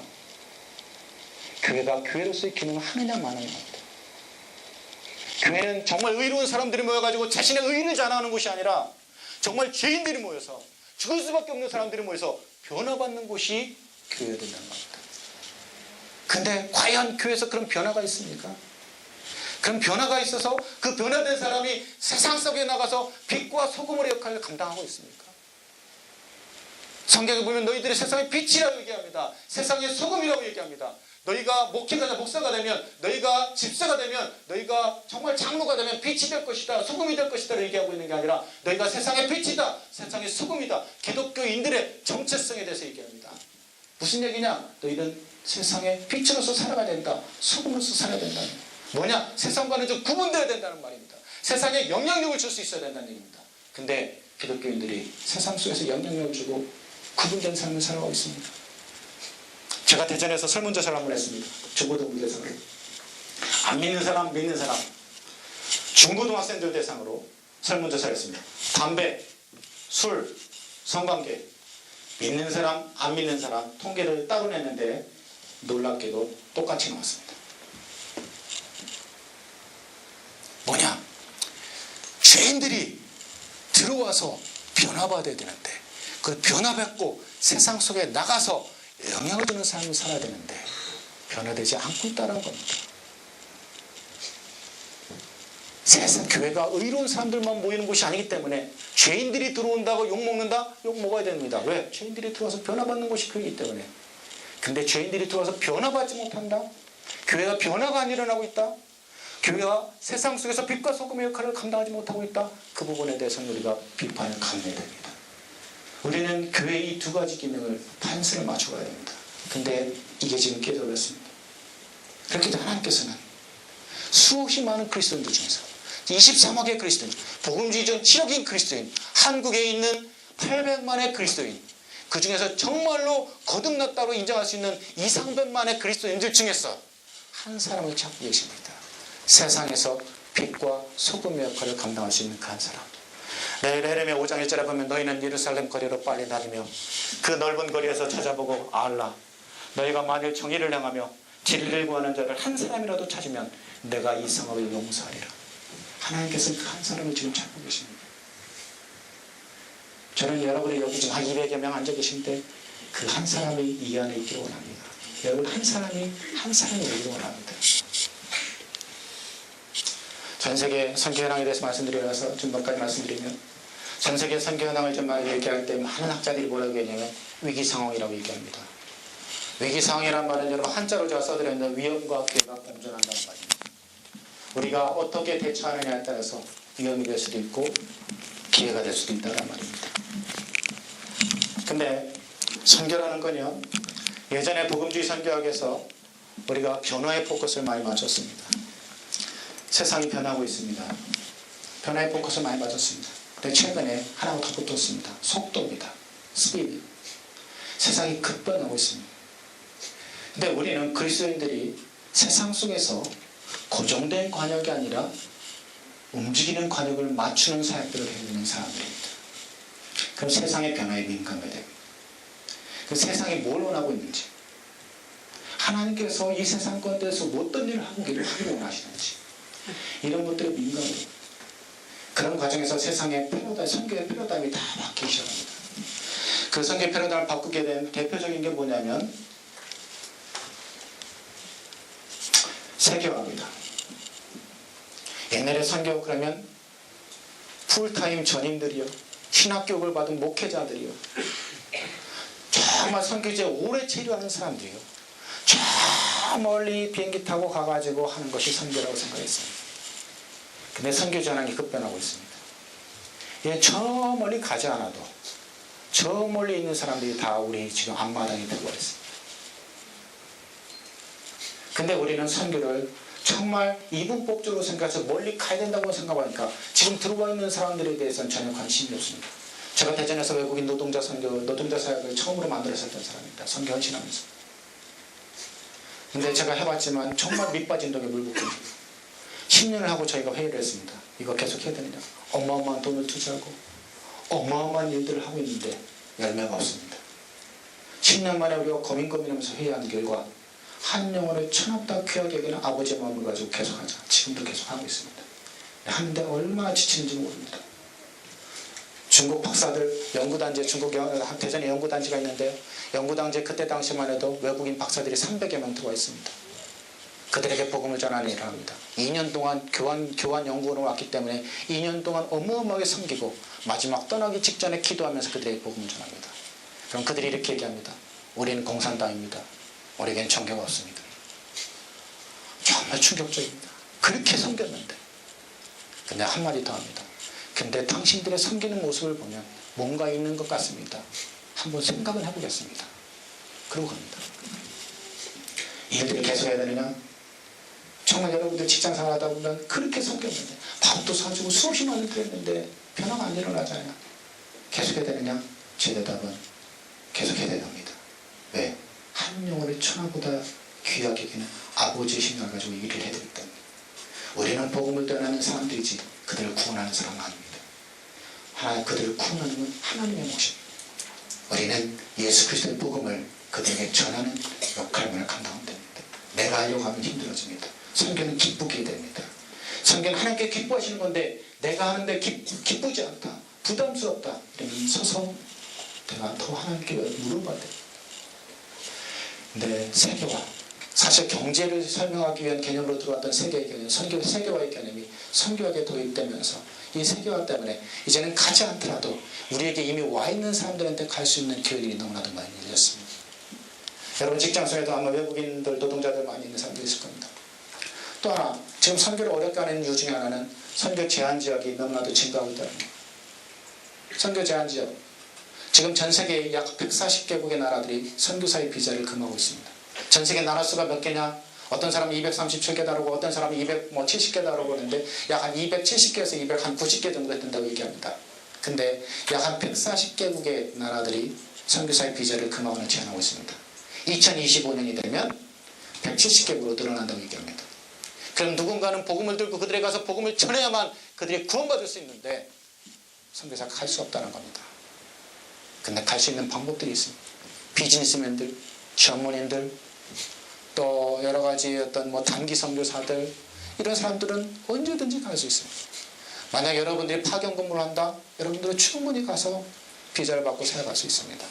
목사와 선교사는 뭐 가지 못해도, 선교사 비자로는 가지 못해도, 지금 많은 선교지가 선교사의 비자를 제한합니다. 우리 교단만 해도 올해만 많은 사람들이 추방되어 왔습니다. 중국에서만 300명 이상이 추방됐습니다. 우즈베크에서 추방됐고, 그다음 몽골에서 추방됐고, 요즘은 계속해서 추방되고 있습니다. 선교사들이 더 이상 갈 수 없는 지역을 여러분들은 갈 수 있다는 겁니다. 평신도들은 갈 수 있다는 겁니다. 비즈니스맨들은 갈 수 있다는 겁니다. 이런 세상의 변화들이 있는데, 그럼 이 땅 가운데서 내가 이 직업, 이 직장을 갖게 된 하나님의 특별한 목적이 있을 거라고 합니다. 또 종교적 박해도 심합니다. 뒤쪽에는 아마 터키에서 순교했던 3명의 사진인데요. 아마 전 세계에서 가장 종교적 박해가 심한 게 북한입니다. 북한은 어마어마한 박해가 있습니다. 사우디아라비아, 수없이 많은 공산권 내지는 무슬림 국가들이 선교의 박해가 있습니다. 이런 것들이 선교를 제한합니다. 또 그동안 우리가 기독교 국가로 얘기했던 서국가들이 이제는 피기독교화 되고 가고 있습니다. 우리가 땅끝까지로 증인되겠다고 앞으로 가는 사이에 우리의 뒷마당을 다 내줘버렸습니다. 유럽 더 이상 기독교 국가 아닙니다. 미국 더 이상 기독교 국가 아닙니다. 노방에서 전도하던 노방 전도자들을 체포해서 구금하는 게 미국 땅입니다. 동성연애를 정식적으로 인정하는 게 미국 땅입니다. 우리나라도 얼마 전에 청계천에서 동성여자가 결혼식이 있었죠. 우리나라 미국이 갔던 길, 서구 유럽이 갔던 길을 우리나라도 지금 똑같이 가고 있습니다. 서구 교회들이 급격히 쇠퇴하고 선교가 후퇴하고 있습니다. 지난 100년간, 1900년부터 2000년까지 100년간 기독교의 붐을 보면, 여러분 1517년에 마틴 루터가 종교개혁을 이루어나서 지금 500년을 향하여 가고 있지만, 500년을 지금 되어가고 있는데, 기독교가 전 세계의 종교가 된 건 역사가 그리 오래되지 않습니다. 지난 100년간 1800년도까지 전 세계 기독교인의 99%는 서구 백인들이었습니다. 1900년대에 들어와서 전 세계 기독교인의 92%가 서구 백인들이었습니다. 기독교는 서구 백인들의 종교였습니다. 근데 지난 100년 동안 어마어마한 놀라운 역사가 일어납니다. 여러분, 기독교의 가장 큰 붕의 시기를 얘기할 때 여러분들이 생각할 때는 초대교회 시대라고 얘기합니다. 초대교회 500년. 성경에 보면 사도행전에 보면 300명, 500명, 3000명 허다한 무리들이 주 앞에 인도되었다고 얘기합니다. 근데 실제적으로 보면 전 세계 2000년 기독교 역사상 가장 큰 붕의 시기는 지난 100년 동안입니다. 더 쪽에서 얘기하면 1950년대 이후입니다. 더 쪽에서 얘기하면 1970년대 이후입니다. 지금 매일 7만 7천 명의 사람들이 주님 앞에 돌아오고 있다 얘기합니다. 7만 7천 명의 사람들 중에 7만 명의 사람들은 아시아와 아프리카와 남미의 사람들이라고 얘기합니다.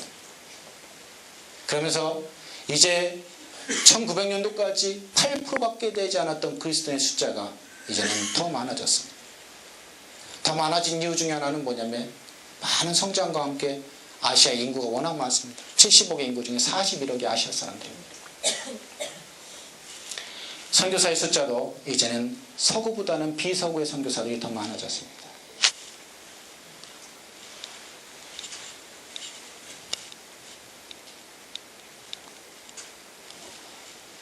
(7만 7천 명) 중에 7만 명의 사람들이 지금 주님 앞에 들어왔는데, 남미는 100년 전만 해도 그리스도는 6천만 밖에 되지 않았습니다. 근데 오늘날 5억 3천만의 그리스도인을 가지고 있습니다. 남미의 기독교 역사가 오래됐냐고요? 그렇지 않습니다. 15세기, 16세기 돼서야 기독교 복음이 들어오기 시작합니다. 네, 500년 만에 이런 놀라운 역사가 일어났습니다. 아프리카 20세기 초반에 8,900만 명 정도의 기독교인이 있었습니다. 그 당시에 한 8, 9% 정도 됐습니다. 전체 인구에. 근데 지금 약 5억가량의 기독교인을 가지고 있는 게 아프리카입니다. 전체 인구의 약 한 50% 이상의 기독교인을 가지고 있는 게 아프리카입니다. 문제는 아시아입니다. 우리가 속해 있는 아시아. 아시아는 좀 아까 말씀드렸던 건 70억의 인구 중에 41억의 인구를 가지고 있습니다. 근데 가장 미복음화된 나라입니다. 전체 인구의 8.7%의 복음화율을 가지고 있습니다. 3.5억밖에 되지 않습니다. 아시아가 왜 이렇게 미복음화되느냐? 많은 사람들이 이렇게 얘기합니다. 성령님의 탓이다. 왜 성령님의 탓이냐? 바울이 아시아로 가려고 했는데 하나님께서 막으셨기 때문에 성령님의 탓이다라고 얘기합니다. 근데 사실이 아닙니다. AD 52년에 도마가 인도에 도착합니다. AD 635년에 중국의 경규라는 이름으로 기독교가 들어갑니다. 우리나라는 1900년을 넘어서 이제 복음이 들어오기 시작 200년의 역사를 가지고 있지만 우리보다 훨씬 이전에 기독교인과의 접촉이 있었을 것이라고 예상합니다. 왜 예상하느냐? 제가 성경 교수들이 가끔 농담으로 얘기하는데 옛날에 처용가라는 게 있습니다. 처용가. 처용가 아시죠? 남편이 밖에 나갔다 들어왔더니 아내가 다른 남자하고 이불 속에 들어가 있어서 껄껄껄껄 웃고 나가죠. 귀신이 처용을 미혹하기 위해서 다른 남자의 모습으로 같이 와이프하고 누워 있었는데 그걸 보고 웃고 나가자 그냥 귀신이 떠나버립니다. 처용은 용왕이 아들이라고 알려져 있습니다. 얼굴이 약간 페르시아 계통의 사람이었던 것 같습니다. 왜냐하면 귀신이 그때 떠나고 나서 우리나라에 만들어진 대부분의 부족은 처용의 모습을 형성한 겁니다. 여러분 붉은 악마라든지 이런 그 사천왕산 보면 우그럭부그한 얼굴이 있는데 그게 처용의 얼굴을 형성한 겁니다. 부족들 대부분이. 자기 부인이 다른 남자하고 외도를 하고 있는데 웃고 나갈 수 있는 사람은 선교사밖에 없을 것이다. 우리나라 최초의 선교사는 처용이 아니겠느냐라고 가끔 농담으로 얘기하는 사람들이 있습니다. 근데 이거 말고도요.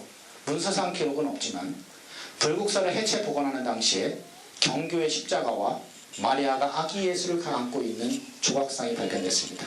불국사의 사리타만에서. 아마도 635년에 중국의 경교라는 이름으로 기독교가 들어왔는데 그 경교 기독교의 영향들을 통일시대 때 우리가 받았던 것 같습니다. 그냥 불교의 한 섹트로 받아들였기 때문에 그냥 불국사 사리타만에 넣어놨던 게 아닌가 추정을 합니다. 이런 거 가르치시면 안 됩니다. 추정치입니다. 문서적인 기록이 없습니다. 어쨌든 우리나라는 그보다 훨씬 이전에 복음이 들어왔을 것이라고 추정을 하지만 어쨌든 아시아에 AD 52년과 중국에만 635년의 기독교가 들어왔습니다. 근데 거의 2000년의 선교 역사를 가지고 있는데 지금 8.7% 약 3.5억의 기독교를 가지고 있는 게 아시아입니다. 아시아는 한 번도 부흥을 경험해보지 못했습니다. 물론 16세기에 필리핀이 기독교 국가가 되지만 잉글리시안의 크리스천은 엉뚱한 기독교, 정말 이단적인 기독교를 받아들였을 뿐 아시아에는 기독교가 부흥되었습니다. 근데 놀라운 일이 납니다. 그게 어디냐? 한국이었습니다. 한국은요, 중국 지도에다가 삼자 2개 쓰면 한국입니다. 아마도 서양의 많은 사람들이 한국 그러면 중국에 붙은 조그만 섬 정도로 생각했던 것 같습니다. 관심이 없었습니다. 근데 조그만 똥덩어리, 그 땅들 하나님께서 들어서십니다. 한국은요, 기독교가 부흥할 수 있는 조건을 하나도 가지고 있지 않습니다. 2명 모이면 2편 되고 3명 모이면 3편 되고 4명 모이면 개판 되버립니다. 우리 참 팀 사용 못합니다. 제가 선교훈련을 하지만 선교사들 참 팀 사용 안 됩니다. 혼자 하면 아주 잘하는데 묶어만 놓으면 애들이 안 됩니다. 애들이 아니라 선교사님들이 안 됩니다. 근데 하나님께서 한국 민족들을 쓰시고 하셨습니다. 한국의 교회들과 한국의 크리스천들을 쓰시려고 하셨습니다. 어떤 일을 하냐? 단 한 번도 복음을 듣지 못한 적이 한국 땅에 하나님께서 놀라운 일들을 해나가십니다. 그게 뭐냐? 이 한국 땅은 5000년 동안 샤머니즘이 지배하고 있던 나라입니다. 372년에 불교가 들어오고요. 그 다음 고려시대는 승불정책과 조선시대는 승유정책을 통해서 샤머니즘과 불교와 유교가 공존하고 있는 나라입니다. 근데 130년 전에 130년 전에 하나님께서 한국 땅에 정말 하나님이 쓰셨던 하나님의 백성들을 선택하셔서 그들을 조선 땅에 보내십니다. 근데 그 일들을 하시기 전에 어떤 일이 있었느냐? 토마스 선교사, 여러분 잘 아시는 토마스 선교사 1865년에 조선 땅에 들어왔다가 1866년에 들어와서 대동강변에서 참수형을 합니다. 이 사람은 영국 사람인데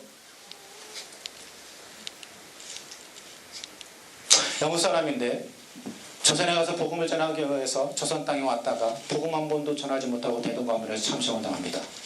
근데 토마스 선교사가 조선에 흘렸던 그 피를 하나님께서 헛되이 흘려버리지 않으셨습니다. 어떤 일을 이루셨나?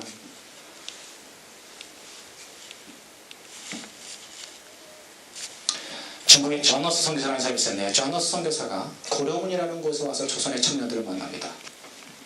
그 중국과 조선이 무효가된 고려문에서 조선의 청년들을 만나면서 조선에 대한 부담들이 생기게 됐습니다. 본부에 역시 내가 조선에 가서 복음을 전하겠습니다. 본부가 반대합니다. 하나님께 주신 비전 때문에 정너 선교사가 그 비전 때문에 조선의 청년들을 데리고 성경 번역하는 일을 하기 시작합니다. 그때 같이 성경 번역에 참석했던 사람들이 이응찬, 서상윤, 백홍준이라는 사람들입니다. 이 사람들은 서양 학문을 배워서 돈을 좀 벌어 모으려고 서양 선교사하고 성경을 번역하기 시작했는데 말씀의 능력 때문에 그들이 깨져버리기 시작합니다. 그리고 그들이 세례를 받고 그 자신들이 번역된 성경을 가지고 한국 땅에 조선 땅에 들어와서 다 찢어가지고 산내길을 엮어서 보부상청하고 들어와서 그 성경책을 다 펴서 그 성경책을 가지고 산골짜기를 돌아다니면서 복음을 전하십니다.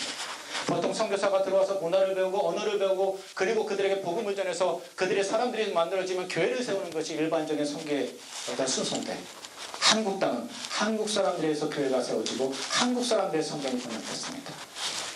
그리고 토마스 선교사의 순교 이후에 이 제너레이션 언어가 사라지자 미국이 이 제너레이션 언어를 찾다가 조선 땅에 들어가 침몰된 걸 알고 조미 수호조약을 맺습니다. 그리고 그 이후에 들어왔던 선교사가 여러분 잘 아시는 언더드 아펜젤로 선교사입니다. 언더드 아펜젤로가 들어와가지고 사역할 때 당시 처음에 한국 땅에 직접 들어온 것이 아니라 일본에 들렸다가 일본에서 여행해서 워밍업을 하고 들어왔는데 언더드 선교사가 들어올 때만 해도 조선 땅에는 한 명도 그리스도인이 없다고 생각했습니다. 그리고 들어와가지고 정동 지역에다 고종황제 교종황제 허락을 받아서 교회를 세우고 세문안교회와 정동교회를 세워가지고 사역을 하다가 본인이 선교사로 왔는데 복음도 전하고 맨날 의료 사역만 할 수 없으니까 그 고종황제한테 내가 정동 지역에다 교회를 세웠습니다. 그 대신 외국인들만을 위해서 사역을 하겠습니다 라고 허락을 받습니다. 그 교회가 세워졌는데 얼마 지나고 나서 북쪽 쪽에서 많은 사람들이 내려옵니다. 우리가 교회가 있습니다. 그리스도인들이 있습니다. 근데 세례 줄 사람이 없습니다. 우리에게 세례를 주십시오. 언더드 선교사가 정말 고종황제한테 약속 때문에 그들을 조선 땅에서 세례 준 게 아니라 말을 타고 압록강을 건너가서 한 달 동안 건너가서 세례를 주고 그리고 그 이후에 어마어마한 부흥이 일어납니다. 이게 초창기에 우리나라 주일날 아침에 교회하는 모습입니다. 추수감사절 아침에 머리에다 저마다 호박을 이고 헌금을 호박을 이고 교회 가는 자입니다. 한국 땅은 전혀 기독교가 부흥할 수 없는 조건을 가지고 있었는데 불구하고 하나님께서 한국 교회와 한국 교회의 그리스도를 쓰시고 원하셨습니다. 그 놀라운 부흥을 이 땅에 먼저 하러 가십니다. 그래서 이게 지금 곡선을 보면 1910년도에 약 11만 명 정도의 그리스도인들이 지금 약 1000만 명, 지금 800만이라고 얘기하고 어떤 학자들은 500만, 600만 얘기하는데 어쨌든 800만, 870만 명의 기독교인을 가지고 있는 나라입니다. 한국을 향해서 많은 서양학자들이 이렇게 얘기합니다. 전 세계 기독교 역사상 가장 빠르게 기독교가 부흥한 나라 한국. 서구의 기독교가 2000년 동안 경험한 모든 것을 한국 기독교는 단 200년 만에 다 경험했습니다. 단 하나 빼고 종교개혁. 요즘에 제2의 종교개혁이라는 말이 굉장히 책도 나왔고 유명한데 종교개혁만 또 최근에 한국교회를 향해서 볼터링이 나왔습니다. 전 세계 기독교 2000년 역사 가운데 가장 빠르게 기독교가 부패한 나라 한국. 어쩌면 이런 빠른 성장이 기독교를 부패했는지도 모르겠습니다. 부패시켰는지도 모르겠습니다. 어쩌면 교회가 모이는 기능에 최선을 다하고 흩어지는 기능 때문에 최선을 다하지 모르겠습니다. 근데 제가 한 가지 확실하게 여러분들에게 말씀드리는 것. 왜 이게 일어나느냐. 여러분들이 하나님 말씀대로 살지 않기 때문입니다. 이 땅 가운데 있는 그리스도인들이 하나님의 말씀대로 살아가지 않고 있다는 겁니다. 머리로만 예수님을 믿지만 삶의 현장 가운데서 세상 속에서 빛과 소금으로서의 삶을 살아내지 못하고 있기 때문입니다. 주님께서 분명히 우리에게 지상대 위임명을 주셨는데 그 명령대로 살아가고 있지 않기 때문입니다. 우리는 한국교회 위기라고 얘기합니다. 아니요, 한국교회 위기 아닙니다. 여러분의 위기입니다. 나의 위기입니다. 내가 변하면 한국교회 변할 수 있습니다. 근데 우리는 내가 변할 생각은 안 하고 한국교회가 위기라고 얘기합니다. 한국교회 목회자들의 위기라고 얘기합니다. 아니요, 목회자들 위기 맞습니다. 한국교회 위기 맞아요. 근데 더 큰 위기는 뭐냐면 나의 위기. 내가 변하지 않아. 내가 이 땅 가운데서 빛과 소금으로 아니요, 하나님이 우리에게 말씀하셨던 그 성경 말씀대로 살아가고 있지 않아요. 우리가 얼마나 편하게 신앙생활을 했습니까? 1970년도에 미국에서 신복음주의가 등장하면서 가장 큰 병폐 중에 하나는 뭐냐면 복음을 너무나도 값싼 복음으로 만들었다는 겁니다. 우리나라 가지고 여러분들이 우리가 가지고 있는 복음들이 어떤 복음입니까? 주님의 주되심이 아니라 구원자로서의 주님만 받아들입니다. 회개가 없는 구원을 강조하고 있습니다. 그러면 정말로 하나 세상으로부터 선택받은 그 선택받은 사람들의 모임인 교회가 교회의 기능을 제대로 감당한다면 하나님께서 이 중에서 한 사람 한 사람 찾고 계시는데 그 한 사람들이 이 안에서 나온다면 그 한 사람을 통해서 놀라운 일들이 일어날 수 있는 겁니다. 근데 지금 이게 안 일어나고 있다는 겁니다.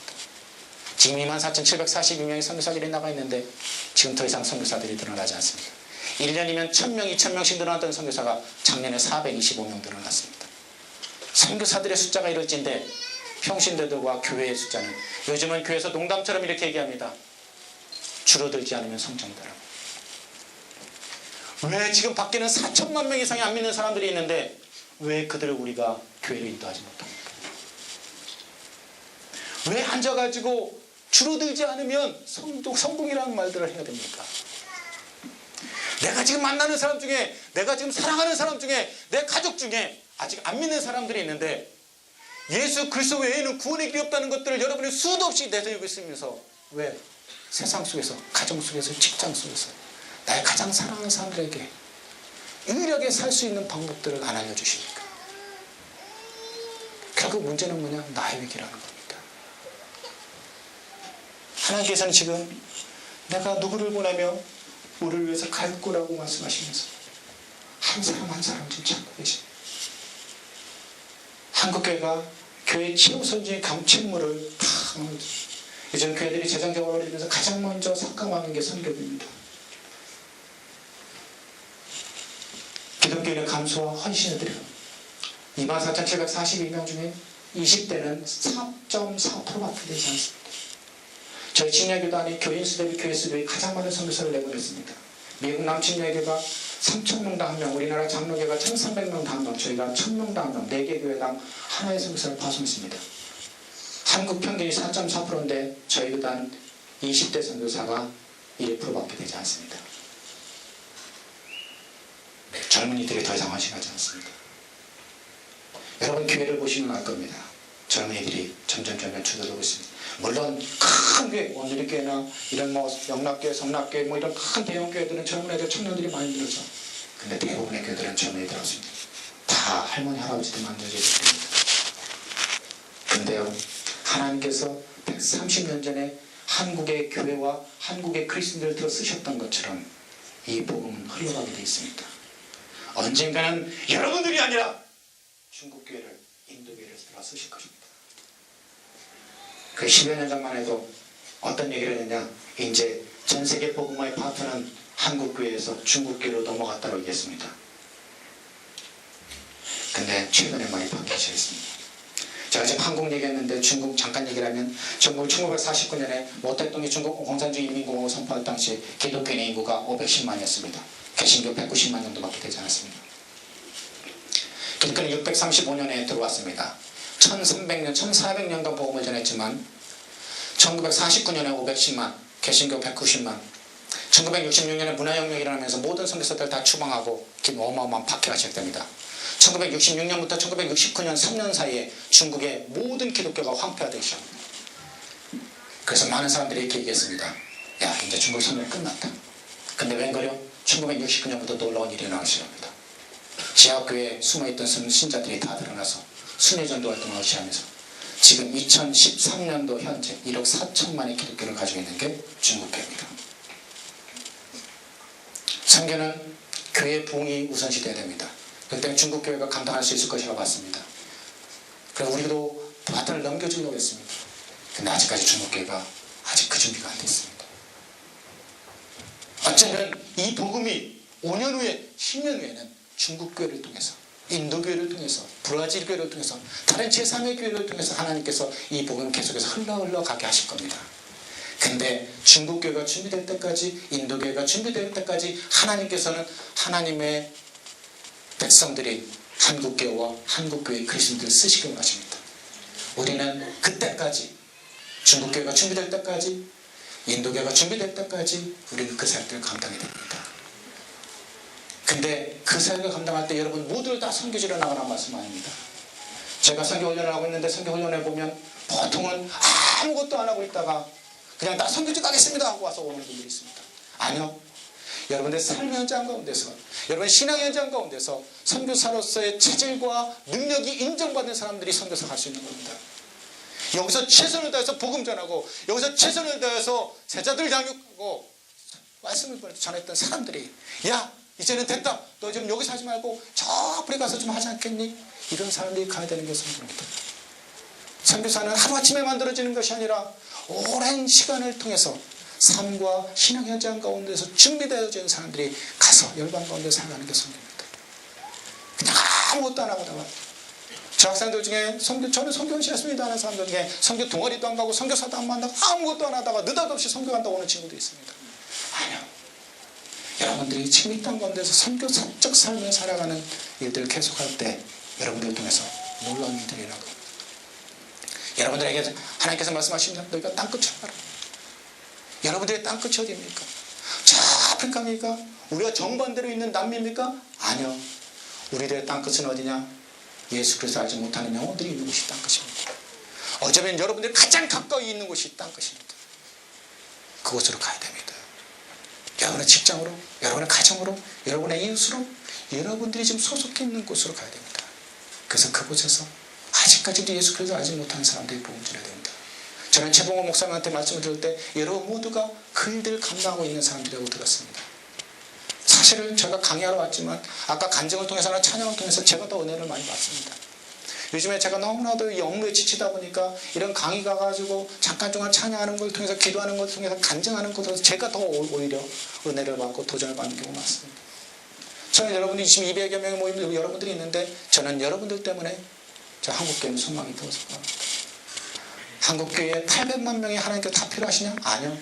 하나님의 말씀에 순종하는 한 사람을 통해서 하나님께서 일을 부어나십니다.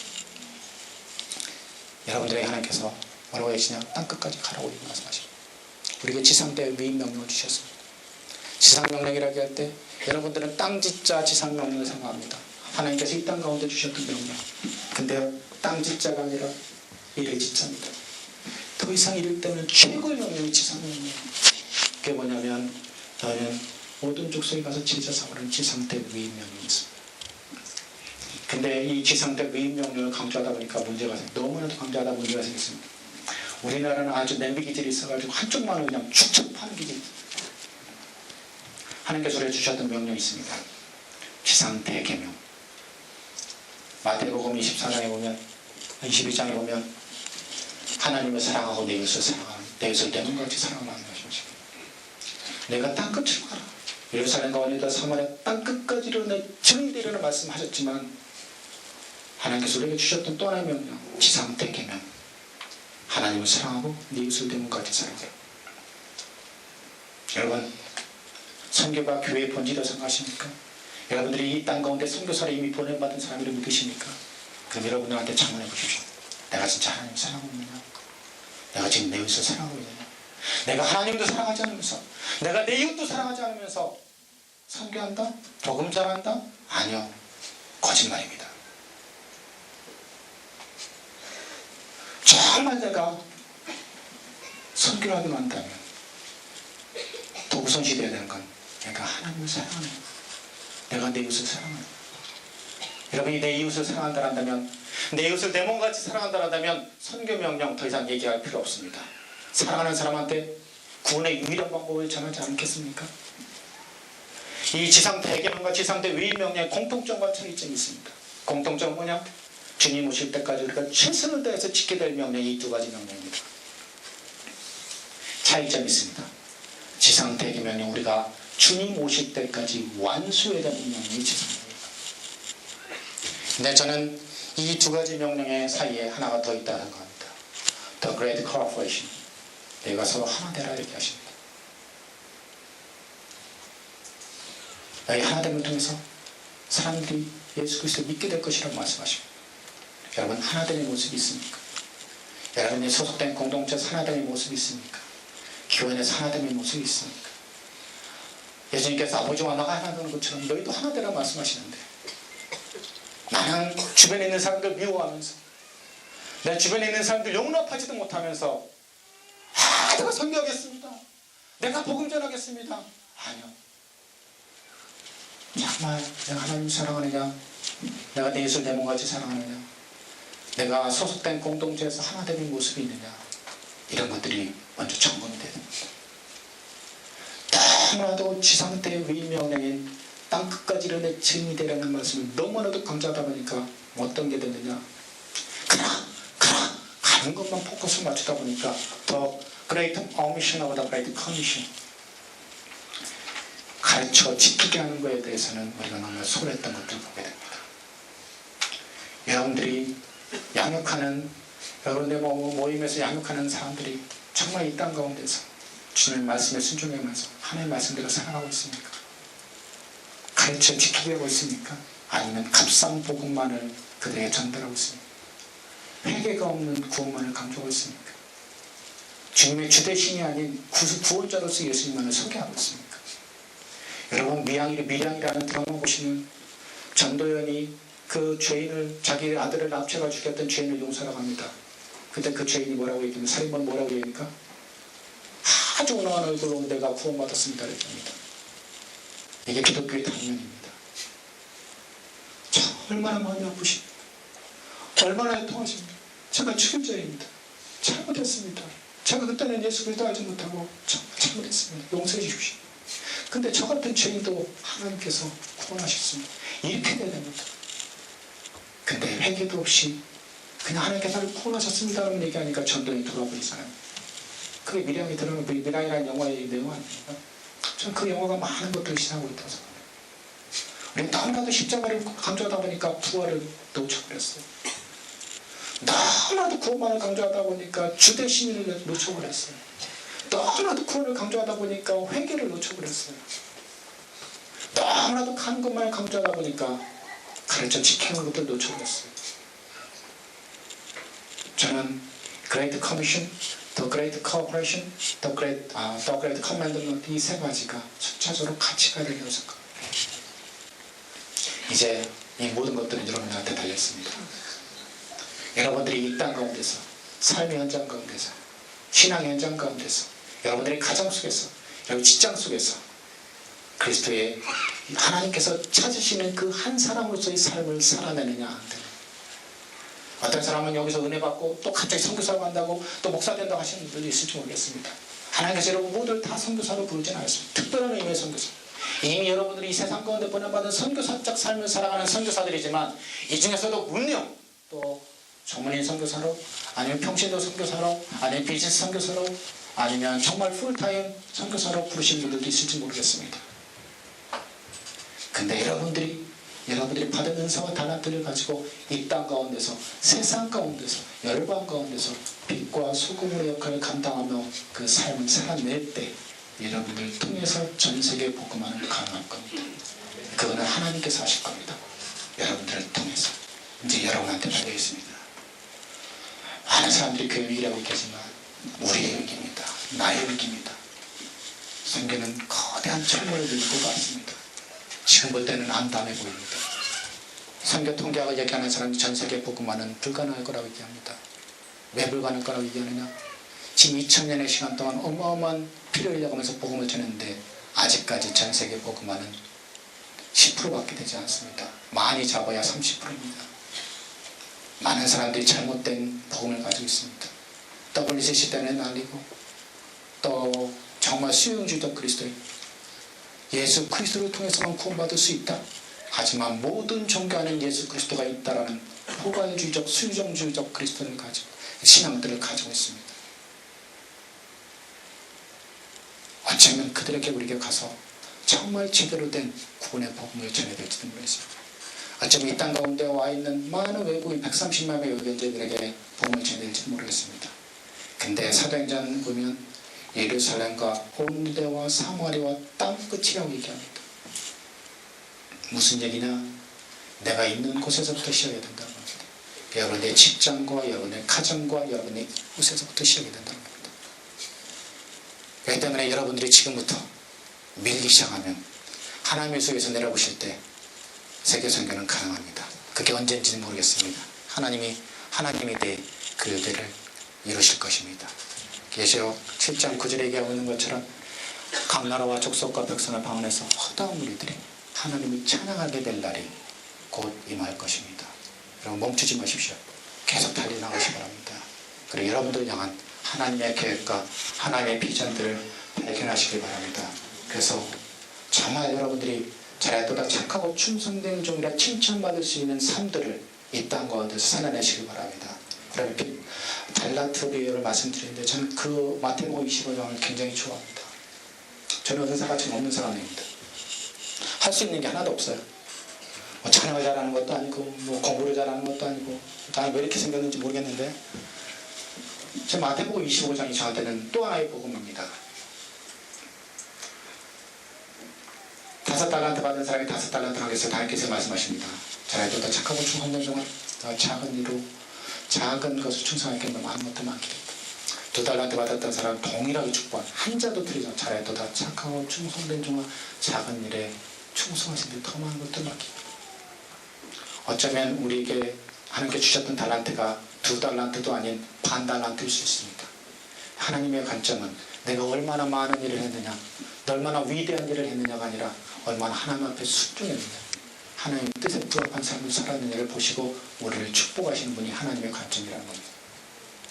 내가 정말 작은 달란트를 받았더라도 그것들을 가지고 하나님께 순종하면 하나님께서 다른 사람에게 주셨던 달란트를 가지고 나를 평가하시는 게 아니라 나한테 주신 달란트를 가지고 내가 하나님 앞에서 얼마나 순종했느냐를 보시고 저를 평가하시는 분이, 우리를 평가하시는 분이 하나님이라는 겁니다. 그럼 우리가 그런 사람들을 사랑해야 됩니다. 세상에서 빛과 소금으로 정말 하나님을 사랑하고 내 주인 내 몸같이 사랑하고 우리의 지체 안에 하나됨을 통해서 정말 열방의 복음이 포져나가도록 그런 삶들을 살아내야 됩니다.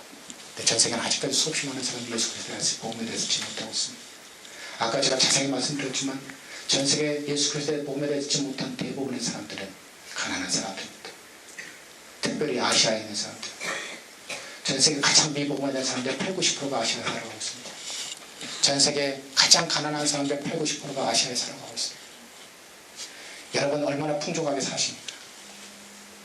전 세계요. 지금도 1분에 47명씩 먹을 것이 없어서 굶어 죽어갑니다.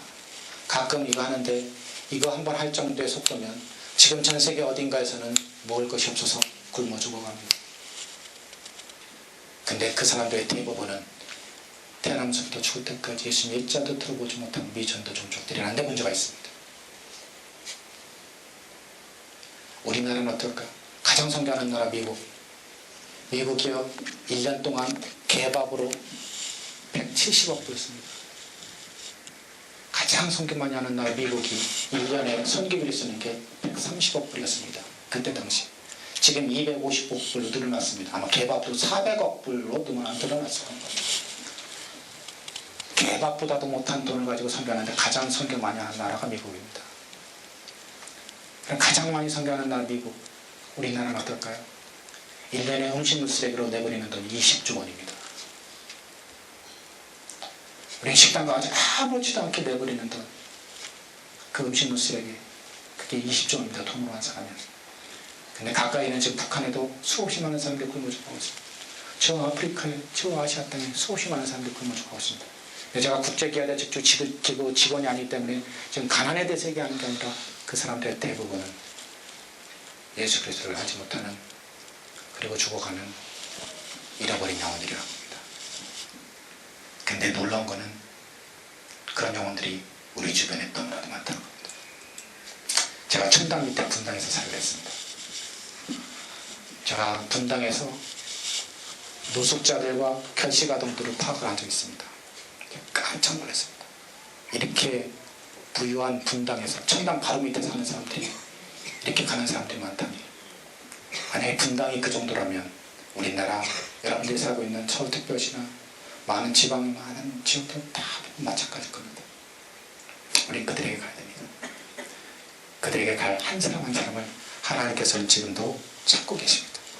저는 바라기는 짧은 시간 동안 다양한 것들을 얘기하다 보니까 두서없이 왔다 갔다 했지만 바라기는 여러분들이 그 일들을 여러분들의 삶의 현장 가운데서 감당해내기를 부탁을 드립니다. 여러분의 직장 가운데서, 여러분의 가정 가운데서, 여러분들의 소속된 공동체 가운데서. 제가 최목사님한테 들을 때는 대부분 여러분들은 대표들이고 부대표들이기 때문에 다 그 일들을 감당하시는 분들이라고 들었습니다. 더 분발하셔서 정말 여러분들을 통해서 내가 변화되고 이 땅이 변화되고 열방이 변화되는 놀라운 하나님 역사가 여러분들을 통해서 일어나기를 주님의 이름으로 부탁드립니다. 기도하겠습니다. 하나님 감사합니다. 아버지 하나님 부족한 종이 짧은 시간 동안에 정말 아버지의 마음을 아버지 전달하기 위해서 몇 가지 얘기를 했는데 아버지 하나님 우리에게 필요한 말씀들이 머릿속에 남을 수 있도록 인도하시고 동행하여 주시옵소서. 이 땅 가운데서 삶의 현장 가운데서 또 신앙 현장 가운데서 우리가 빛과 소금을 거듭당하며 하나님께서 찾으시는 그 한 사람, 하나님께서 쓰시길 원하는 그 한 사람이 여기에 많은 대표님들, 부대표님들 될 수 있도록 인도하시고 동행해 주시옵소서. 이들을 변화시켜 주시고 이들을 통해서 훈련받는 많은 사람들이 변화되게 하시고 그래서 그들을 통해서 열방이 변화되는 놀라운 역사들을 우리가 볼 수 있도록 인도하시고 동행해 주시옵소서. 우리를 선택하신 목적은 우리를 통해서 열방이 복받게 하기 위한 것이라고 말씀하셨사오니 아버지 하나님 아브라함을 통해서 열방을 구원하시려 원하셨던 것처럼 여기 모인 많은 지도자님들을 통해서 아버지 하나님 이 나라가 변화되고 열방이 변화될 수 있도록 주님 축복하여 주시옵소서. 이를 위해 수고하는 많은 분들을 주님 축복하여 주시고 또 놀라운 역사가 이 모임 가운데 있을 줄 바라며 예수 그리스도의 이름으로 간절히 기도드렸습니다.